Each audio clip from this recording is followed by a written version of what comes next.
मोदी मैं रक्षा मंत्रालय की मांगों का समर्थन करने के लिए खड़ा हुआ हूं। वर्तमान घटनाओं से पता चलता है कि संसार का हर देश हर देश हर देश हर देश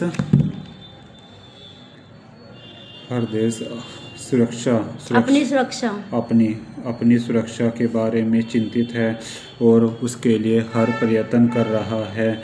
इस दृष्टि से हमारे देश का भी रक्षा मंत्रालय का महत्व है। मुझे इस बात की खुशी है जहां अन्य मंत्रालयों की उनके पिछले साल के काम के बारे में काफ़ी आलोचना हुई है, वहाँ इस मंत्रालय की कम आलोचना हुई है। इससे पता चलता है कि इस मंत्रालय ने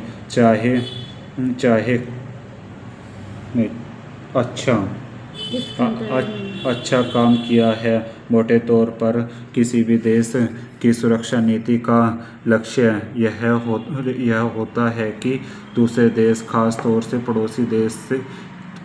पड़ोसी देश के साथ मित्रता के संबंध स्थापित हो और हम एक दूसरे के मामलों में हस्तक्षेप ना करें। लेकिन इससे जरूरी होता है कि हमें अपने देश की सीमा और अखंडता की रक्षा करें। इसलिए हमारे देश का यह कर्तव्य हो जाता है कि हम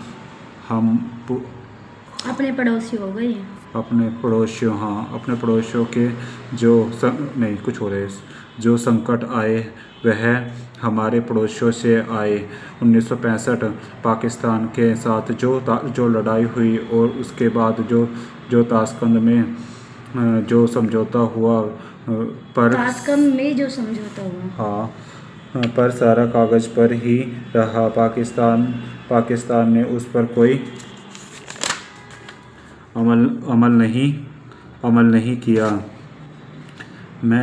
मैं अपने देश की सुरक्षा की हर तरह से हमारा उद्देश्य दूसरों पर आक्रमण करना नहीं, लेकिन यदि हम पर कोई आक्रमण करे हम में इतनी शक्ति अवश्य होनी चाहिए कि हम उसका डटकर सामना कर सके। अपनी नीति आप जानते हैं कर सके।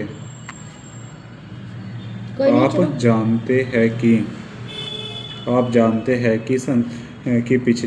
कि पहले पाकिस्तान को अमेरिका और चीन से काफ़ी मदद मिली। रक्षा मंत्रालय की रिपोर्ट में भी कहा गया है कि पिछले साल अमेरिका ने पाकिस्तान को 1500 करोड़ की सहायता दी। आज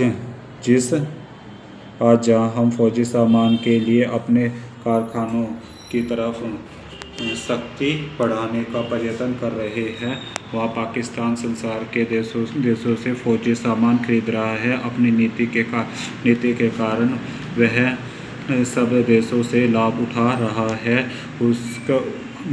मेरा सुझाव संसार के अन्य देशों से अधिक सामान खरीदना चाहिए।